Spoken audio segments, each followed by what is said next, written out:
ambapo tafakari yetu itakuwa katika kitabu cha Kutoka sura ya 21 na 22. Tafakari yetu itaongozwa na kichwa ambacho ni Mungu wa haki. Kama unaandika unaweza kuandika tu Mungu wa haki. Justice God, just God.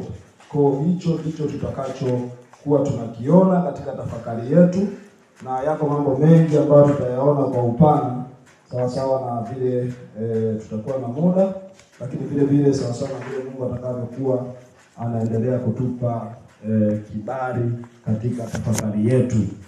Kwa kabla sijaendelea sana na hatujaanza kusoma, basi na tuombe ili tuone mkono wa Bwana ukienda pamoja nasi. Kama bado hujafunua, ni Kutoka 21 na 22 ndipo ambapo tafakari yetu itakuwa. Na tumsifu Mungu. Baba yetu Mungu mwaminifu, ninakushukuru. Asante kwa ajili ya neema na pendo lako. Asante kwa sababu Bwana umetubariki, umetupa tena uhai na nafasi ya kuwepo nyumbani kwako. Baba, ni sisi wale ambao tumeamua kukuabudu kwa kupenda na kwa uharisi. Asante kwa sababu Bwana umetupa nafasi ya kukuomba. Sasa umetupa nafasi ya kusikia hekima yako. Baba, mapenzi yako yakatimizwe na utukufu wako Bwana ukasikike kwa jina la Yesu. Kila mmoja atakayekuwepo mahali hapa, kila mmoja anayekuja Bwana, ninamwombea neema yako akapate kusikia kile Bwana ambacho unasema na sisi. Tusisikie tu kwa namna ya kawaida. Bwana, I am here and I pray that Bwana nisiongee maneno matupu, kwa sababu neno lako Yesu anawaambia waliwaambia wanafunzi katika Yohana 6:63, sema neno ninayowaambia ni roho tena ni uzima. Let Lord be speaking life today in the mighty name of Jesus Christ. Kila atakayesikia akasikia uzima. Kila atakayesikia neno hili likafafanushwe kwake kwa namna ya tofauti kwa jina la Yesu. Roho Mtakatifu ukasikilizishe, mwenye njaa akapate kushiba, mwenye udhaifu akapate afya. Yoyote atakayekuwa amesikia neno lako akaondoke na kile Bwana ambacho umekusudia kwake, bali ukaweka utoshelevu, ukaweka utele Bwana, ikawe ni shalom kila mahali tunapopita katika jina la Yesu. Amen. Amen. Amen. Basi katika tafakari yetu ambayo tutakuwa tunaenda nayo, nimesema kichwa chetu ni Mungu wa haki, au andika Mungu wa haki. Ngoja niandike kidogo ili tusiwaache nyuma wengine wanaotufuatilia. Hapa kichwa Mungu wa haki. Wengine ungetamani kusikia, sitafuata protokoli nyingi za kiuandishi ili tuokoe muda, tuko nyuma ya wakati. Na tutaanza kutafakari kwanza kabisa katika kitabu cha 21 cha Kutoka 21 mstari wa kwanza hadi wa 11. Tutaanza hapo. Kwanza, jambo la kwanza tunaloanza kujifunza, Mungu humthamini kila mtu na hapendi unyonyaji. Jambo la kwanza, Mungu humthamini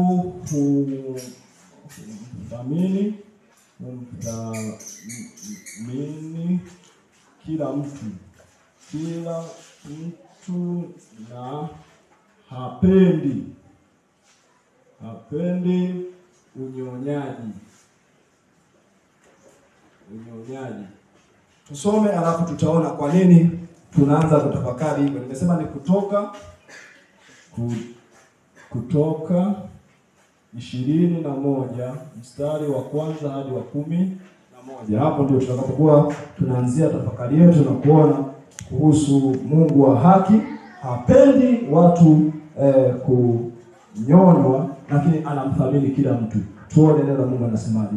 Anasema basi hukumu utakazoziweka mbele ya watu ni hizi: ukimnunua mtumwa wa Kiebrania atakutumikia muda wa miaka 6, mwaka wa 7 atatoka kwako bure.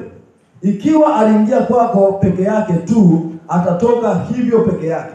Kama ameoa mkewe, atatoka aende pamoja naye. Ikiwa ni bwana wake aliyemuoza huyo mke, naye amemzalia wana wa kiume na wa kike, yule mke na wanawe watakuwa ni mali ya bwana wake. naye mume atatoka peke yake. Lakini huyo mtumwa akisema waziwazi, mimi nampenda bwana wangu na mke wangu na watoto wangu, sitaki mimi kutoka niwe huru, ndipo hapo huyo bwana wake atamleta mbele ya Mungu, na atamleta mlangoni au penye mwimo wa mlango, na bwana wake atalitoboa sikio lake kwa uma, ndipo atamtumikia siku zote. Mtu akimuuza binti yake awe kijakazi, hatatoka yeye kama watumwa wa kiume watokavyo. Ikiwa bwana wake hakupendezwa naye akiwa amemposa, ndipo atakubali akombolewe. Hana amri yeye kumuuza aende kwa watu wageni, maana amemtenda kwa udanganyifu. Akimposa mwanawe atamtendea kama desturi zipasavyo binti zake. Akijitwalia mke mwingine, chakula chake huyo na nguo zake na ngono yake hatampunguzia. Ikiwa hamfanyii mambo hayo matatu, ndipo atatoka aende bure pasipo kutolewa mali. Bwana Yesu asifiwe sana. Nadhani tulisikia katika wiki iliyopita, tulikuwa tunajifunza kwa habari ya kuwa Mungu ana taratibu na sheria. Na sheria na taratibu zinapowekwa ni kwa ajili ya kuleta amani na utulivu. Kwa sababu sheria zinapokuwepo ndio ambazo zinaanza kuleta utamaduni fulani uzaliwe. Kwa sababu pasipo sheria hapana dhambi. Pasipo sheria hapana kosa. Kwa sababu kama hakuna sheria yoyote, utanihukumu based on what?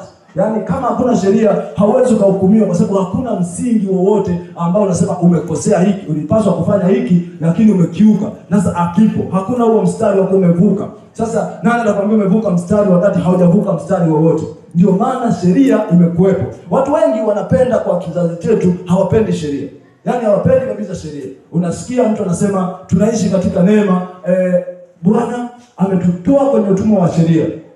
Lakini Bwana Yesu, kumbuka, alisema wazi ya kwamba sikuja kutangua torati, bali kulitimiliza. Torati ni nini? Ni sheria. Bwana Yesu asifiwe sana. Bwana Yesu asifiwe sana. Anasema wazi kabisa, sheria za kale ziliandikwa kwenye mawe na mbao, lakini sasa hizi sheria tulizo nazo zimeandikwa kwenye mioyo. Kwa zipi kali zaidi? Zipi zina nguvu zaidi? Kwa sababu kama zilizoandikwa kwenye mawe zilikuwa zinaweza zikachakaa, zikaharibika, lakini sasa hizi zinaingia ndani yetu. Yaani mfano, ukiangalia neno la Mungu kuhusu kutimiza sheria mbalimbali, anatuambia mpende jirani yako kama nafsi yako. Zipo kwenye sheria, lakini unapoanza kutimiliza yale unajikuta au zamani anasema imeandikwa usizini. Sasa anasema hata ukimtazama mwanamke kwa jicho la kumtamani unazini naye. Ni sheria imeandikwa sasa moyoni. Kwa hayo huanzi kuyatenda kwa kufuatisha, kwa sababu zamani walikuwa ni kama wanaandika amri 10. Yaani mtu au Mafarisayo sasa wanasema sisi tunakuwa na amri zetu hizi 10 ambazo ni Musa alitupa, zimetoka kwa Mungu, ndio mwongozo wetu wa kumpendeza Mungu. Zilikuwa 10. Ukisoma kwenye Kutoka 20 hapo nyuma utaziona zote: usiue, usizini, usiabudu miungu mingine, yani ziko nyingi ziko nyingi mpaka ziko 10 pale. Waheshimu baba yako na mama yako, siku ziwe nyingi. Kwa mtu anajiwekea kama to-do list. Anasema nataka kila siku natimiza amri zote 10. Kwa ilipokuwa namna hiyo, ikaja kuwa ngumu. Ikawa ukitimiza hata amri 9, Mungu asema umepata 90 ya 100, umepata 9 ya 10. Ukitimiza 90 ukakosea 1, umekosa katika yote. Kwa sheria ikawa ni ngumu mno kwa mtu kuweza kuitimiliza na kuishika ipasavyo. Naona, kwa sababu ikawa ni ngumu na kuishika ipasavyo, wanadamu wengi na maana walikuwa wakipimwa wanapungua. Kila anayepimwa kwenye sheria anapungua. Kwa sababu unaweza kuvuka ukaheshimu wazazi wako, ukamwangalia mtu ukamwazia mabaya, tayari umevunja sheria. Yaani kwa unakuta zilikuwa ukiangalia ikawa ni ngumu sana. Ndio maana nasema kuokoka kwa matendo ya sheria ni ngumu. Kuachana na wengine wanaodanganyana huko, wanasema Mungu atapima. Yapi ni mengi, unatenda mema sijui nini na nini. Kwa hiyo maana sisi, kwa sababu sasa nawaambia hii maana ya kusema sasa sheria ya Mungu imeingia ndani yetu. Sio kwa sababu tunataka kupata haki kwa ile sheria. Tunapata haki kwa kumwamini Yesu Kristo. Lakini kama tumepata haki kwa kumwamini Yesu Kristo, yale matunda ya sheria, yale matunda ya haki ya Kristo yanaanza kutokea kwetu moja kwa moja. Bwana Yesu asifiwe sana. Unaona, utajikuta anasema tunda la Roho, ukisoma Galatia 5:22, tunda la Roho ni upendo, ambapo upendo, furaha, amani, uvumilivu, upole, utu wema, fadhili, kiasi na mambo kama hayo. Anasema na juu ya mambo kama hayo hakuna sheria. Kwa anaingia Roho wa Mungu ndani yetu, anaanza kutusaidia kutimiza nini? Sheria. Yaani utajikuta humchukii mtu kwa sababu ndani mwako la tunda la nini? Na upendo. Utajikuta una furaha. Yaani hutamani kitu cha mtu, humuonei mtu wivu kwa sababu tayari ndani yako una kiasi. Kwa Roho Mtakatifu amekaa ndani yako. Roho Mtakatifu ameingia na kukaa ndani mwako. Kwa hiyo ndio huru ya kwetu. Hiyo ndio ujasiri tunaopata wa kuweza kuishi na kutimiliza sheria katika Kristo. Wanaweza wasiwe sana.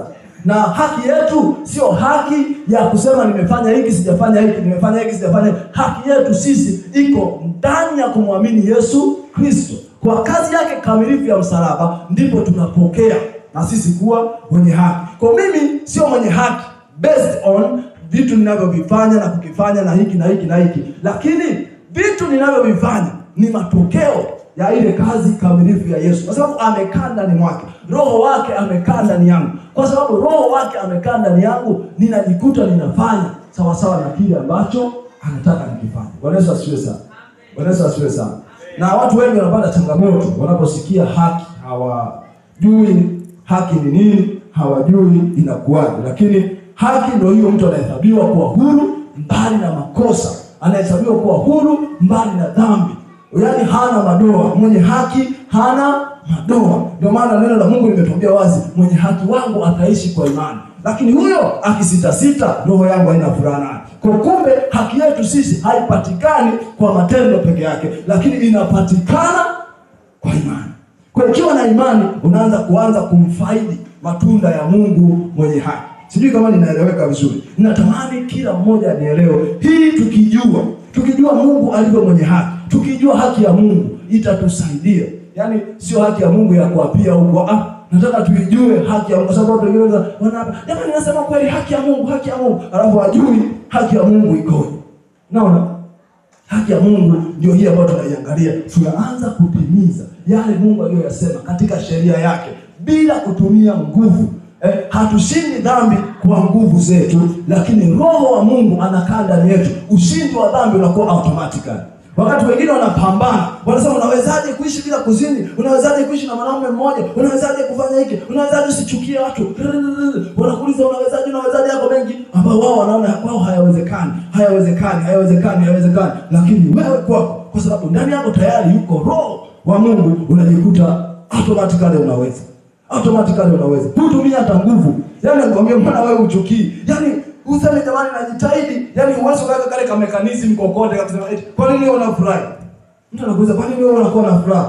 Kwani hawakuchukizi? Kwani wewe hukuaziki na chochote? Neno la Mungu limesema wazi katika Zaburi ya 119 mistari kama 165 au mistari ya 100 na kule. Anazungumza kitu fulani, anasema wana amani nyingi waipendao sheria ya Bwana, wala hakuna la kuwakwaza. Unaona? Kwa kumbe hiyo sheria ya Bwana mimi nikijua, nikaiweka ndani yangu, naipenda sheria ya Bwana. Nikipenda hakuna la kunikwaza. Ulijipanga uje unikwaze, lakini kwa sababu ninaipenda sheria ya Bwana, hakuna la kunikwaza. Utakaposema nataka nitengeneze visa na huyu nimchukie, neno la Mungu linaniambia muombe, mpende jirani adui yako. Yaani sio tu rafiki, unampenda hadi adui. Wewe umekuja kama adui, unapendwa kama adui. Ulikuja kutaka kumjaribu mtu, unajikuta unapendwa kwa staili, unapokelewa kwa staili unayokuja. Unaweza asifiwe sana. Mwisho wa siku amani inakuwepo. Watu wanaanza kushangaa. Huyu ni mtu wa namna gani? Huyu ni mtu wa jinsi gani? Kumbe umemjua Bwana. Bwana Yesu asifiwe sana. Na ndio maana neno la Mungu ukisoma katika Isaya, na maana ukisoma kwenye Isaya anasema utathibitika katika haki, utakuwa mbali na kuonewa. Utathibitika katika haki, utakuwa mbali na kuonewa. Kwa sababu Mungu wetu nimesema ni Mungu wa haki. Kwa sababu Mungu wa haki ukisimama kwake, yeye anakupa hiyo haki. Na ukiwa kwenye haki hakuna mtu anakuonea. Yaani ukikaa kwako, yaani mtu hawezi kaja tu leo, unajua kwako hapa ni kwako, ulinunua, una haki zote, alafu mtu anakuambia leo ondoka hapa ni kwangu. Unaanza kubeba vitu vyako uondoke. Hawezi. Mimi ni mwenye haki wa Mungu. Shetani akitaka kuja kukutuhumu, kukuletea tuhuma, mimi ni mwenye haki wa Mungu. Wewe mwenyewe unayaambia mawazo yako, mimi ni mwenye haki wa Mungu, kwa sababu watu wengi wanaogopa kujiambia wao wenyewe. Wanaogopa, wanataka nikisema niko mtakatifu, yani nikisema mimi mtakatifu nitakuwa kama najiinua. Nikisema mimi sio unyenyekevu. Unyenyekevu ni kusema uwe na sisi ni wanadamu tunajikwaa, come on. Wewe ni mwenye haki wa Mungu. Mungu mwenyewe anakuita wewe ni mwenye haki wangu. Wewe unasema mimi ni mwanadamu najikwaa. Kwa nani anajua? Wewe unajua kuliko Mungu. Mungu amekuamini. Anataka ukae mahali fulani. Shetani anakuja anakung'ang'anizia maneno, anakuchomekea maneno ya uoga. Mimi hapana. Mimi sitaki tu. Unaanza kuomba yale maombi ya kinyonge. Mungu, usinifanye kuwa tajiri sana, lakini vile vile usinifanye kuwa maskini nikahitaji. Let's be honest with God. Tuwe kweli kabisa. Kwa Mungu, mimi nataka unipe. Kama unanitajirishe kwa viwango ambavyo dunia nzima itajua kwa Bwana umenifanikisha kwa ajili ya utukufu wako. Lakini sio sema maombi yale ya Daudi anaomba, wengine anaona ndio unyenyekevu ya kuomba vitu vya katikati. Usinipe utajiri, usinipe umaskini. Kwa nataka nini? Nataka uwe neutral. Ukanyage kidogo umaskini, ukanyage kidogo utajiri. Hakuna. Chagua njia moja. Hakuna mtu anaweza kusafiri njia mbili akafika. Yaani kama unataka kusafiri kwenda mbali, chagua njia moja. Ukisema mimi nitauelekea utajiri kwa neno la Bwana, kwa akili ya Mungu, kwa kile Mungu ananiambia, utauelekea. Lakini ukianza kusema mimi niende kidogo, nikae kidogo, always anasema mwenye nia mbili ana sita kwenye nia zake, kwenye njia zake zote, na anakuwa kama wimbi linalochukuliwa na upepo na hawezi kufika kokote.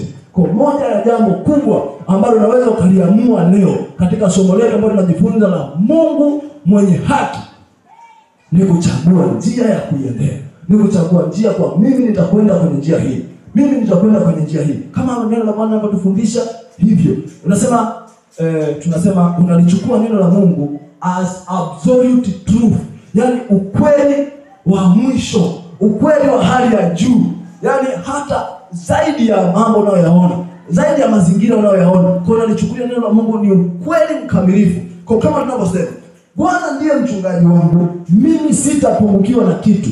Ndivyo ambavyo linakuwa. Yaani ndio ukweli wa mwisho. Yaani ukweli wa mwisho. Hata aje daktari au aje nani akwambie hiki na hiki, akwambie tofauti na ukweli wa mwisho na ujua. Unajua neno la Mungu ndio ukweli wa mwisho. Kwa sababu gani? Neno la Mungu linasema ukweli. Linasema ukweli ambao kama ikatokea hicho unachokiamini hakipo, linakiumba kinatokea. Bwana asifiwe. Kwa kikomaa kuliamini neno la Bwana, kile unachokiamini hata kama hakikuwepo kinaumbika, kwa sababu neno la Mungu ni uumbaji. Tangu mwanzo Mungu alikuwa anasema tu iwe nuru, inakuwa nuru.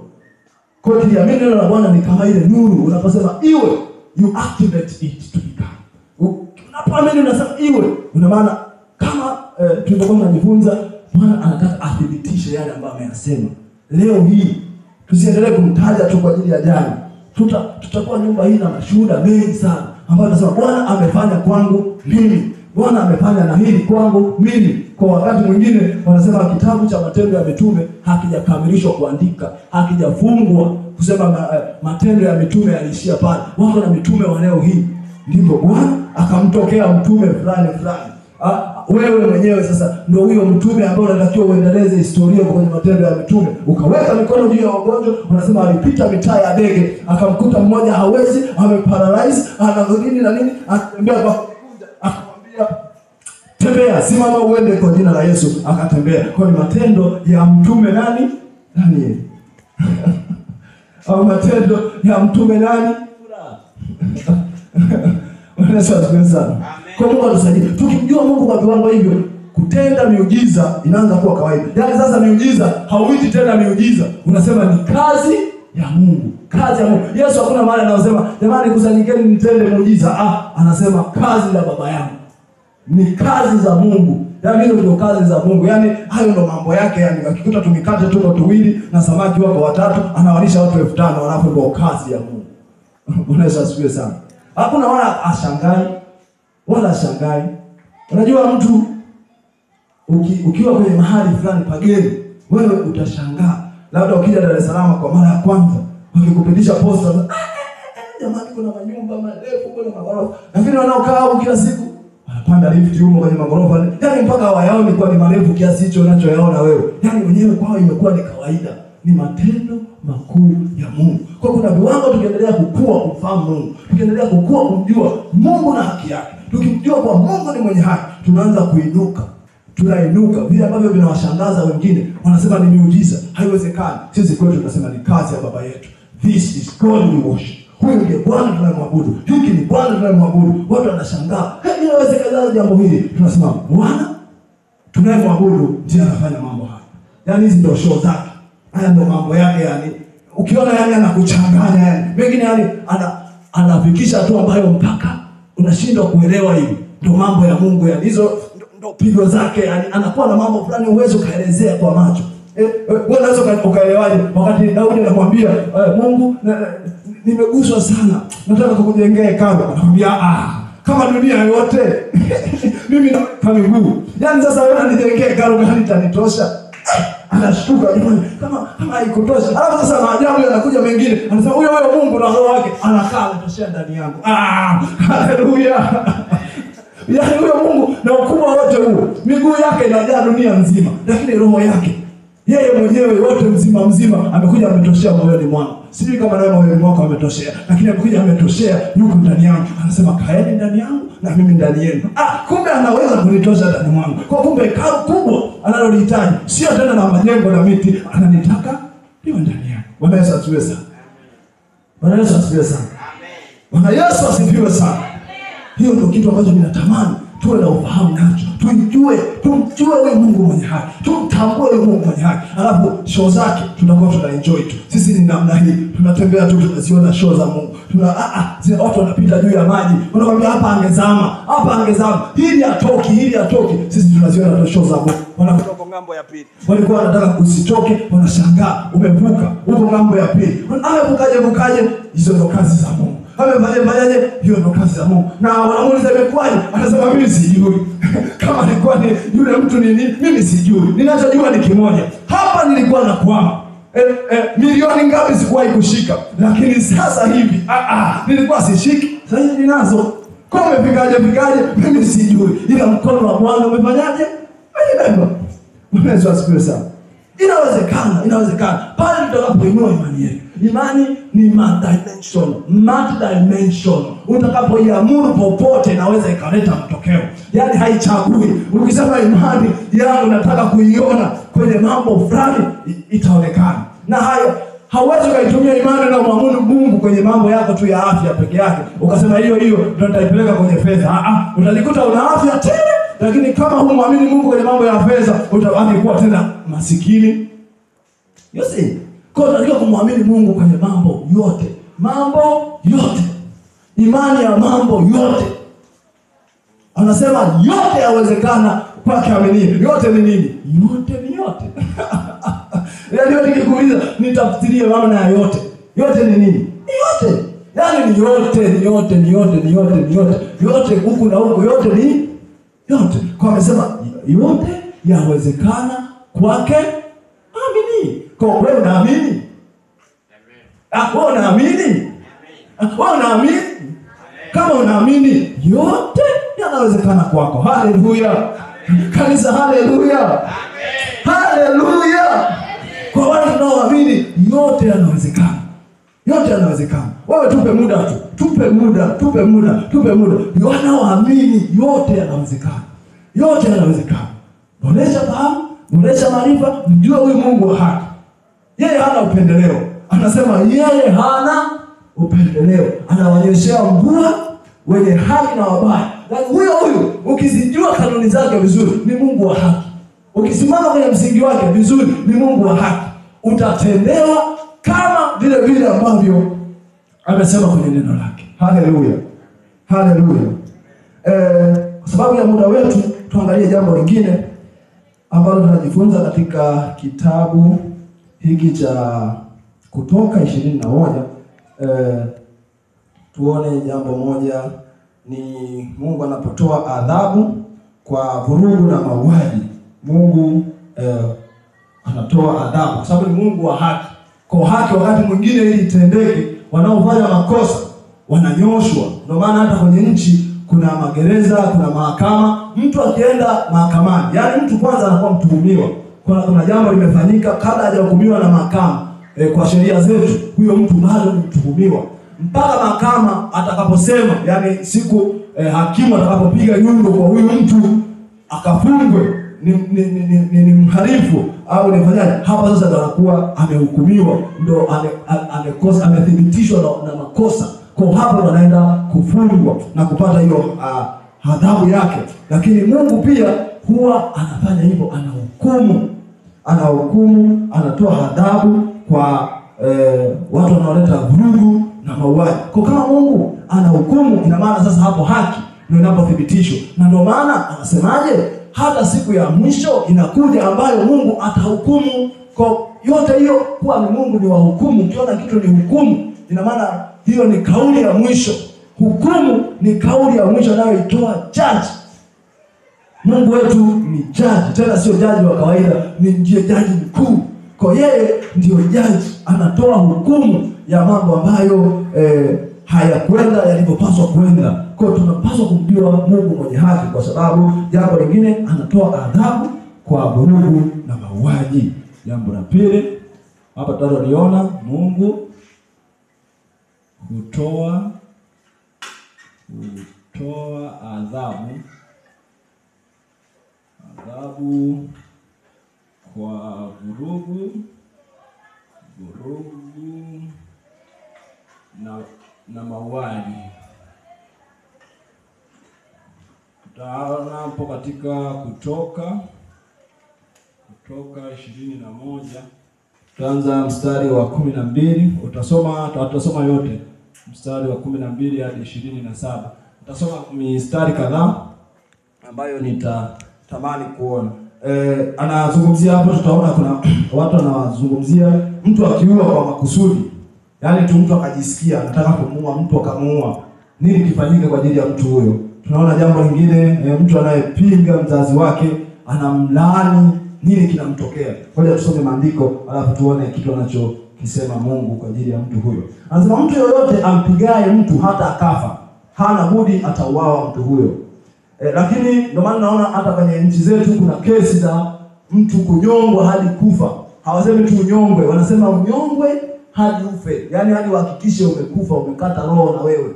Kwa kuna makosa ukifanya ujue kabisa unanyongwa hadi kufa. Na moja ya kosa ambalo hukumu yake ni kunyongwa hadi kufa ni uhaini. Kwa ukiwa mhaini, hukumu yako ikipitwa ikathibitishwa, basi wewe sheria inakutaka mfano kama nchi unyongwe hadi kufa. Kwa sababu mtu yote ampigaye mtu hata akafa, hana budi atauawa huyo. Lakini kama hakumvizia ila Mungu amemtia mikononi mwake, basi nitakuonyesha mahali atakapokimbilia.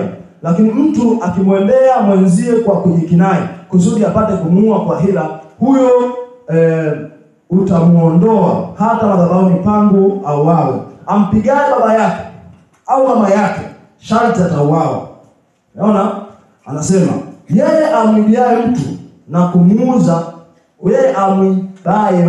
kumuuza, au akipatikana mikononi mwake sharti atauawa mtu huyo.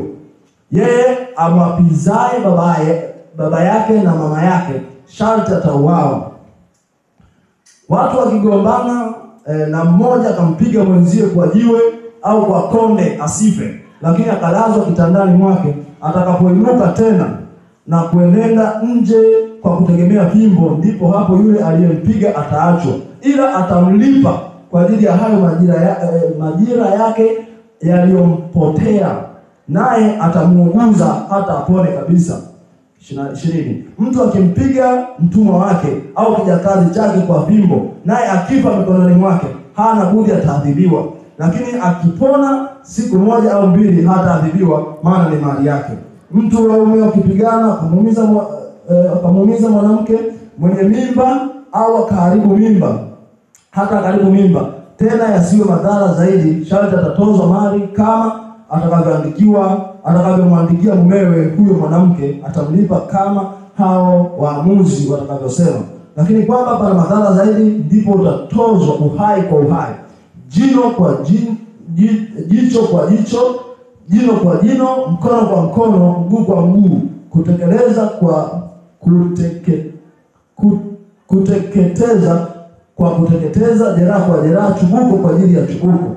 Mtu akimpiga mtumwa wake jicho au jicho la kijakazi wake na kuliharibu, utamwacha huru kwa ajili ya jicho lake. Au kimpiga mtumwa wake jino likang'oka au jino la kijakazi chake, atamwacha huru kwa ajili ya jino lake. Yesu asifiwe sana. Kwa hiyo ni mwongozo ambao Mungu alikuwa anautoa. Tunajua enzi hizo kulikuwa kuna haya mambo ya utumwa ambayo watu walikuwa wananunuliwa, wanakuwa watumwa au wanakuwa mtumishi wa mtu fulani. Kwa hapa anaweka hizi sheria. Kwa kama mtu ikatokea kwanza akaanza kumpiga mtu makusudi, akampiga, basi akafa yule mtu, hukumu yake inakuwa mtu huyo naye auawe. Kwa hiyo inaenda ametoa na nyingi yote. Tumesema sheria lengo lake ni kuleta utaratibu katika jamii. Kwa kumbe ukijua nikimpiga mwenzangu akafa, na mimi matokeo yangu ni nini?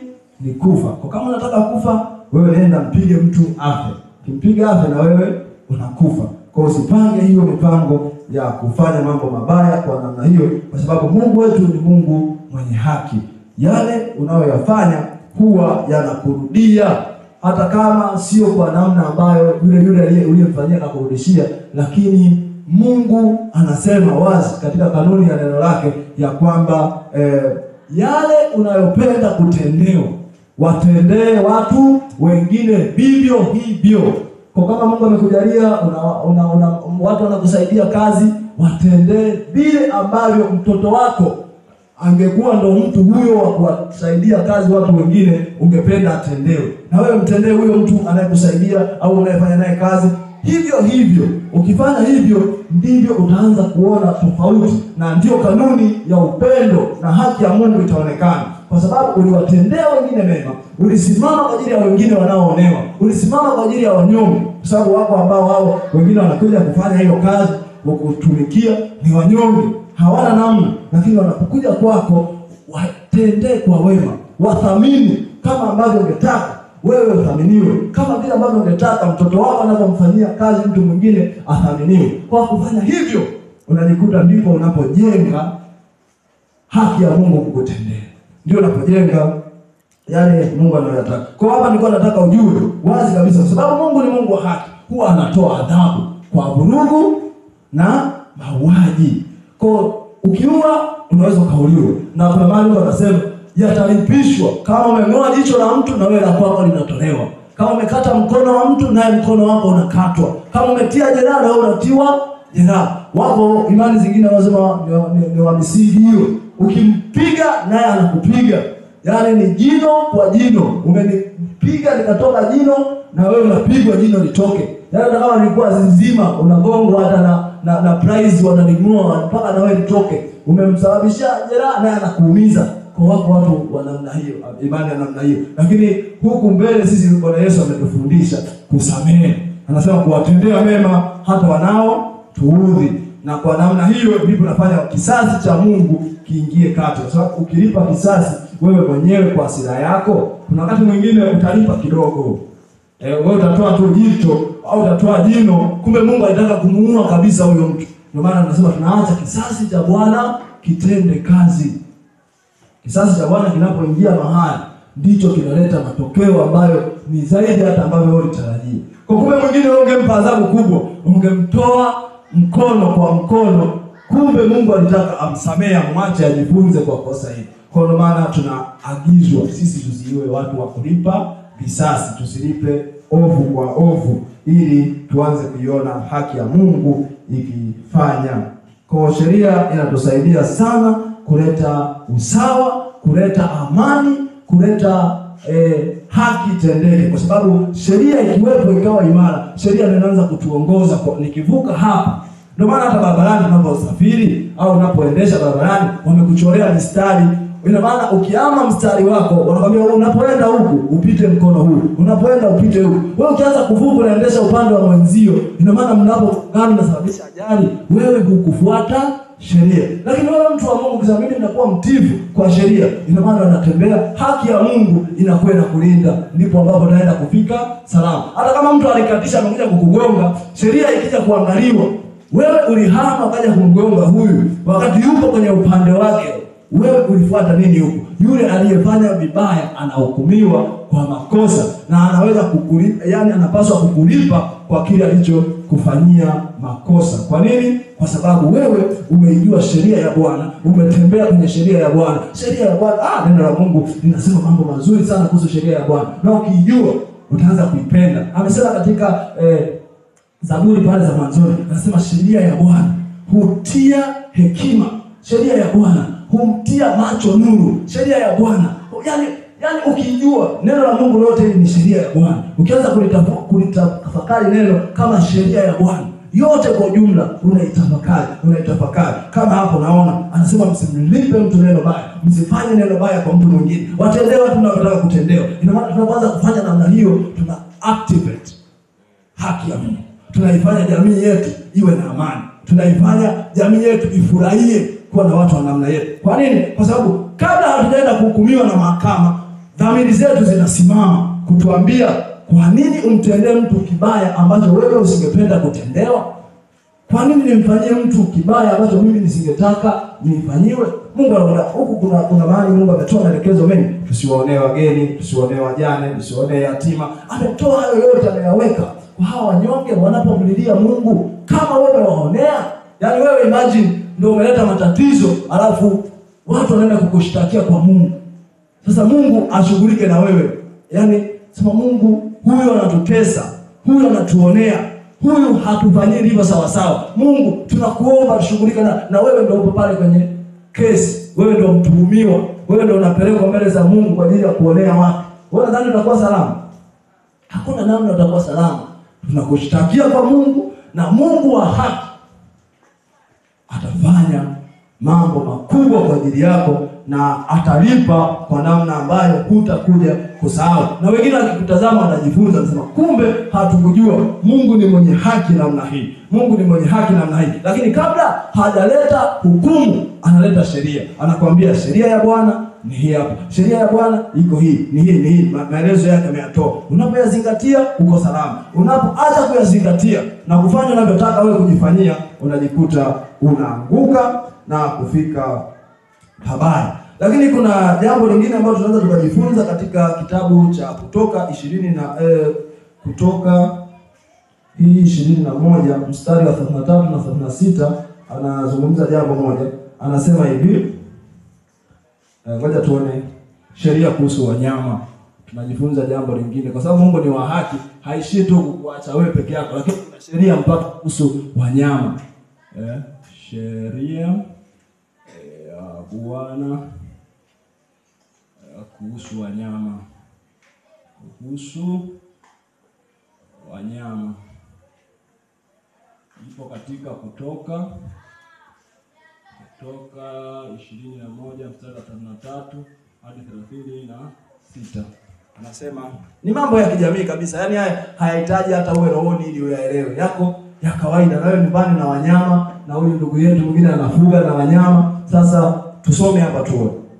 Kutoka 21:33 hadi 35 anasema, ikiwa mtu atafunua shimo au kuchimba shimo, naye asilifunike, kisha ikawa ng'ombe au punda atatumbukia humo, mwenye shimo atamlipa huyo mwenye mnyama fedha, na mnyama aliyekufa atakuwa ni wake. 35. Ng'ombe wa mtu akimuumiza ng'ombe wa mtu mwingine hata akafa, ndipo watamuuza huyo ng'ombe aliye hai na kugawana thamani yake, na ng'ombe aliyekufa pia watamgawana. 26. Au ikiwa ilijulikana ya kwamba ng'ombe tangu hapo mwanzo amezoea kupiga kwa pembe, wala mwenyewe asimzuie, ndipo atakapolipa yeye ng'ombe kwa ng'ombe, na huyo ng'ombe aliyekufa atakuwa ni wake. Unaona sheria hizi? Yaani ni sheria za kawaida kabisa za kibinadamu. Wewe umechimba shimo, alafu ulifuniki. Anakuja anaingia, kweli liko kwenye shamba lako au liko karibu na njia, lakini umechimba shimo hufuniki, huweki tahadhari. Anasema anaingia ng'ombe wa mtu kwenye lile shimo, wewe unapaswa kumlipa fedha yule mtu kwa sababu shimo lako kulifunika na limemuua mnyama wa mwenzio. Kwa hizi ni sheria za Bwana. Zinahusu wanyama tu, mambo ya kawaida. Au kuku wa mtu, anasema akiingia kwenye geti langu tu ni wangu. Sio wa kwako. Hata kama akufungiwa kwa ameingia kwenye geti lako, warudishie wenye nayo. Kwa sababu ni haki ya Mungu, anataka tufanye kwa namna hiyo. Kwa hizi yaani Mungu anatuelezea haya mambo tunayoona kwenye Kutoka ni mengi, ni mwongozo wa kusaidia kuishi na jamii vizuri. Kwa sababu Mungu alikuwa anawatoa wana wa Israeli kutoka utumwani. Sasa wanatoka wako njiani. Ili taifa lolote lisimame duniani, kwanza lazima kuwe na sheria nzuri zinazowaongoza. Sheria zinaleta utaratibu. Pasipo utaratibu au sheria hazifuatwi, ndipo ambapo nchi inaharibika. Ukiona nchi yoyote haifuati sheria, ujue mwisho wake umekaribia. Yaani ujue itaharibika muda sio mrefu. Watu wanaonewa, hakuna anayejali. Watu hawajui wapate wapi msaada. Hawajui kusema nikifanya hivi matokeo yake ni yapi. Wengine wanafanya tu vyovyote, wanafanya tu wanavyojisikia. Kwa ukiona jambo kama hilo kwenye nchi yako, watu wanajifanyia vyovyote, hawajali kuhusu haki, hawajali kuhusu sheria, hawajali chochote, taifa hilo linaanguka. Bwana asifiwe sana. Kwa ndio maana Mungu alipokuwa anaijenga hii nchi au watu wa Israeli, anawapa sheria, anawapa utaratibu. Yaani angalia Mungu anavyojali. Haishi kwamba tu sheria za wao wasikanyagane, lakini anawaambia kabisa hata habari za wanyama wao. Anawaambia hata habari za ng'ombe zao. Kusema hata ukichimba shimo, hakikisha unalifunika kwa juu, unaweka vitu, ng'ombe wa mwenzio wasije wakaingia humo wakafa. Wakifa ina maana utalipa. Au utamchukua wewe aliyekufa ndio atakuwa ng'ombe wa kwako.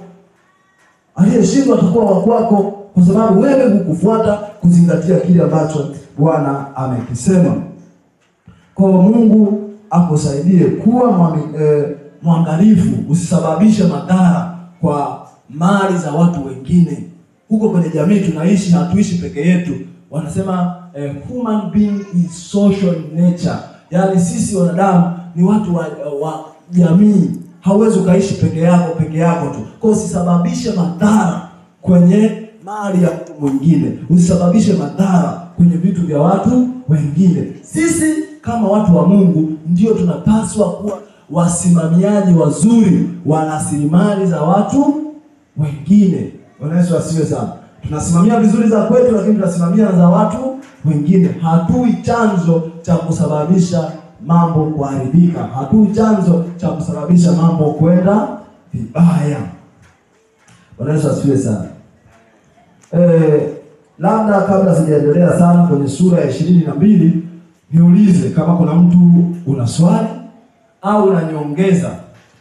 Utakuwa na wakati mzuri, kwa sababu ni shule ya Jumapili, tunajifunza, tunatafakari, lakini vile vile unaruhusiwa kuuliza. Hapa mimi sihubiri, lakini nafundisha. Kwa kama ninafundisha, uko huru kabisa na uwe na amani yote iliyokamilika kuuliza au kuchangia au kuongezea, itakuwa ni jambo la baraka. Kwa nikaribishe kama kuna mtu una swali au unanyongeza kabla hatujahama kutoka kwenye sura ya 21 kwenda 22, au kama kuna kitu umekiona kwenye sura ya 21 na sijakigusia ungetamani tukigusie pamoja kuongeza upana wa darasa na kujifunza pia, karibu. Kwa kama kuna mtu ana hiyo, unainua mkono, mimi nitakuchagua.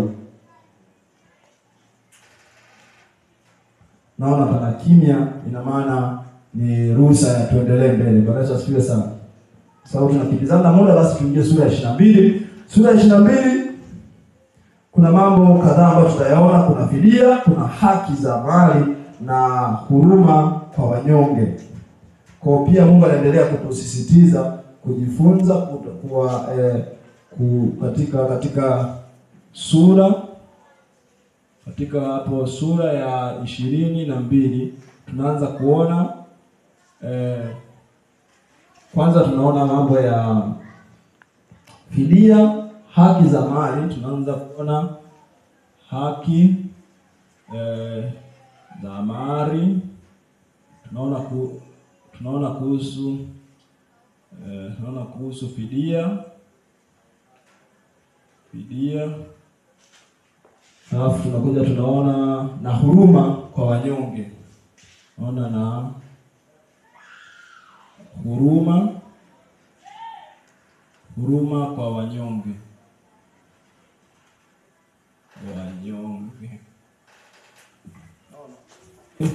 Kimbilia chini jamani.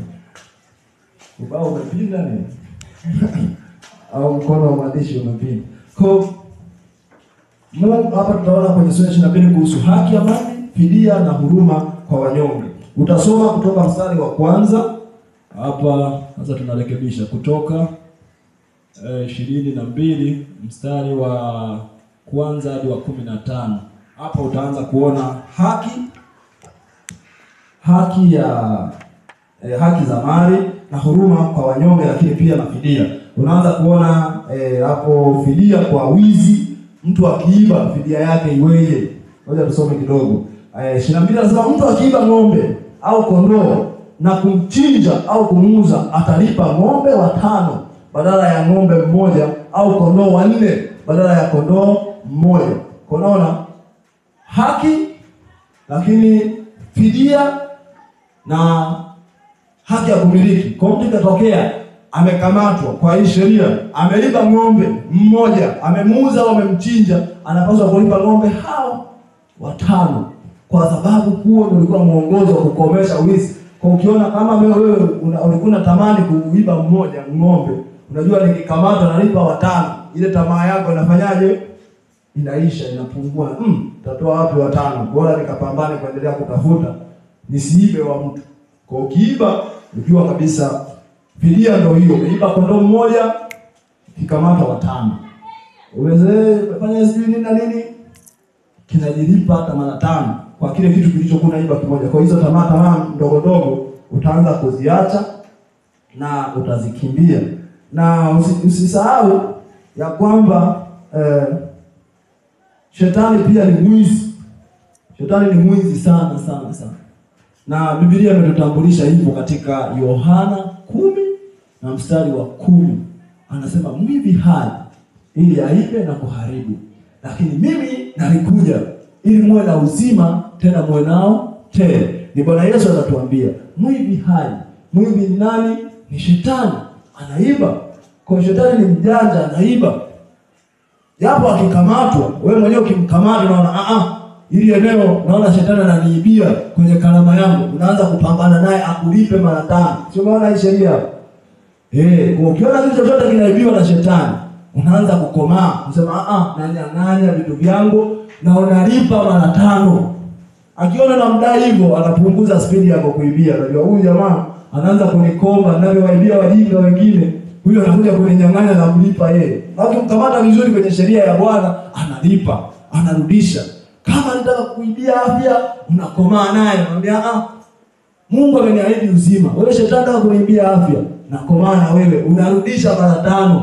Yaani kama nitakiwa nipate na mafua yanayeyuka huko mbali, hata kama nilipita kwenye vumbi kali bila barakoa, na sipate mafua, kwa sababu umepaswa kurejesha mara 5. Sio bila kunichokoza mwenyewe. Nilikukaribisha kuja kuniibia afya yangu? Hapana. Nilikukaribisha kuja kuiba kitu changu, kuharibu watoto wangu? Hapana. Kwa umegusa, umeyakanyaga, utalipa mara 5. Bwana Yesu asifiwe sana. Bwana Yesu asifiwe sana. Kwa ukijua hizi sheria za Bwana zinakusaidia kuwa na ujasiri popote unapoenda, popote unaposimama, chochote unachokifanya. Ukiona tu kuna mkono wa shetani mwizi, yaani ukiona huu ni wizi wa shetani, unakoma nao, unadai arudishe mara 5. Sawa? Hiyo ndio neno la Mungu tunapata, sheria ya Bwana inatufundisha. Na ukikomana naye atarejesha kwa jina la Yesu. Na Bwana arejeshe afya yako leo hii kwa jina la Yesu. Amen. Na Bwana arejeshe afya yako leo hii kwa jina la Yesu. Amen. Na Bwana arejeshe amani yako leo hii kwa jina la Yesu. Amen. Na Bwana arejeshe amani yako leo hii kwa jina la Yesu. Amen. Na hayo ndio mambo ambayo tunataka kuyaona. Kwa akikuimbia mara 1, amani inarejea mara 5. Akiiba chochote arejeshe maradufu kwa jina la Yesu. Na tunaanza kuona pia sheria nyingine kuhusu uharibifu wa mali. Ukiharibu mali ya mtu ni lazima ulipe. Tumeona habari ya umiliki wa mali hapo, mstari wa 5 hadi 15. Ukianza kuona hapa unaanza kuona mstari wa 5 anasema, mtu akilisha mifugo katika shamba la mizabibu na akimwacha mnyama wake akala kitu shamba la mtu mwingine, atalipa katika vitu vilivyo vizuri vya shamba lake mwenyewe au vya mizabibu yake. Ukiwaka moto na kushika penye mimba na ngano zilizofungwa miganda na ngano ambazo hazijakatwa, au shamba likateketea, yeye aliyewasha huo moto lazima atalipa. Mtu akimpa mwenziwe amana ya fedha au vitu vingine amtunzie, na vitu vile vikaibiwa katika nyumba ya mtu huyo, mwizi akapatikana, atalipa thamani yake mara 2. Mwizi asipopatikana, ndipo mwenye nyumba atakaribia mbele za Mungu, ionekane kwamba si yeye aliyetia mkono akatoa vyombo vya mwenziwe. Kila jambo la kukosana, kama ni la ng'ombe au la punda au la kondoo au la mavazi au la kitu chochote kilichopotea ambacho mtu mmoja asema ni chake, hilo jambo la watu wote wawili litaletwa mbele za Mungu, na yeye atakayehukumiwa na Mungu kuwa mkosa atamlipa mwenzake thamani mara 2. Tunakwambia ni Mungu wa haki. Naona Mungu anahukumu kwa haki. Anamwambia hapa wazi kabisa, ikitokea mtu akaenda kulisha, watu wanaotoka kwenye jamii za wafugaji wanaelewa. Kuna wakati malisho yanakuwa changamoto, mtu anapeleka shamba ng'ombe kwenye mashamba ya wakulima, anapeleka anapeleka mifugo yake, wanakula mazao ya watu. Kwa hiyo Bwana anasema ikitokea huyu akikamatwa analisha kwenye shamba la mwenzie, wewe unalima mahindi, unajua haya yatanisaidia kwenye hatua fulani huko mbele, mtu analeta ng'ombe zake anawalisha, anasema atalipa kwenye shamba lake. Kwa naye akiwa na shamba yale yaliyo mazuri atalipa. Kwa umiliki wa mali, Mungu anaona anayosimamia mali. Mungu asemi waache tu, wao wanalisha waache tu. Tunafanya kazi ya kuwalimia wanaharibu. Sheria ipo kwa ajili ya kuzingatiwa na kuleta amani na utulivu, na hiyo ndio haki inapopimwa kutokana na sheria. Mtu ambaye ana haki, ina maana sheria imemthibitisha ya kwamba sio mkosa. Ndio maana hata siku hizi ukiomba kazi popote au kaenda kwenye kampuni ambazo zimechangamka, wanakutaka ulete uthibitisho wa mamlaka ya polisi kwa wewe sio mkosa, huna makosa yoyote, sio mtuhumiwa wa chochote. Kwa sababu saa hizi mtu ukifanya makosa wanachukua alama zako za vidole wanaziweka kwenye mtandao. Kwa maana siku wakienda kukuskani alama zako za vidole na una makosa, tuhuma zako zinaonekana. Kuna mtu ulienda kuverify, yaani ulienda tu kupima au kupime wakuone kama una kosa, unakuta hapo unatiwa pingo, tumekutafuta sana wewe. Kumbe wewe ndio ulikuwa unatuharibia hiki na hiki. Naona kwa haki ya Mungu, mtu akikosa anapaswa kulipa. Mtu akifanya hiki anapaswa. Usiharibu mali. Tunza, kuwa mwaminifu, usiharibu mali ya mwenzio, usiharibu mali za kwako, kuwa mtu mzuri. Kwa hiyo tunaona ni sheria ya Bwana inayotuletea mwongozo huo. Na jambo lingine ambalo tutaona na tutamalizia nalo huko mwishoni, tutaona maadili ya kijamii. Kuna maadili ya kijamii. Ngoja niandike. Nimwambia mwandiko wangu leo nakimbilia kwa chini. Maadili ya kijamii. Mwandiko wa kihandisi kwa. Msiuangalie sana. Maadili ya kijamii, mstari kutoka 22 mstari wa nimesema ni 16 hadi 31. 16 hadi 31. Tuone hapo kuna mambo ya msingi anazungumza. Tutasoma kidogo halafu tutaendelea. Anasema kutoka 22:16, mtu akimshawishi mwanamwali aliyeposwa na mume na kulala naye, lakini lazima atatoa mahari kwa ajili yake awe mkewe. Ikiwa baba yake huyo mwanamwali akakataa kabisa kumpa, atalipa fedha kama hesabu za mahari ya mwanamwali huyo. Usimwache mwanamke mchawi kuishi.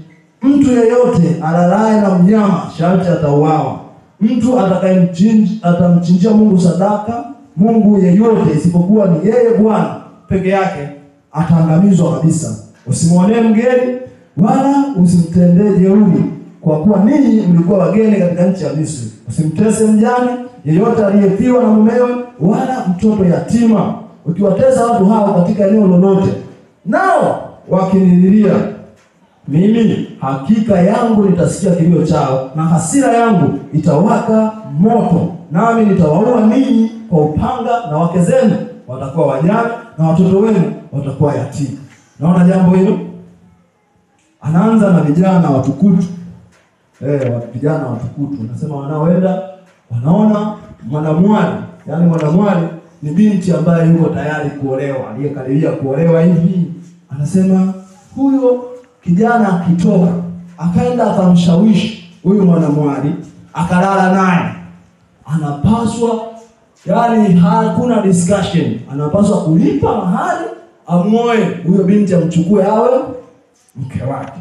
Kwa kijana jua kabisa jambo kama hili lipo. Kienda kuleta maneno ya kushawishi, jiandae na mahari ya kutoa na kuoa.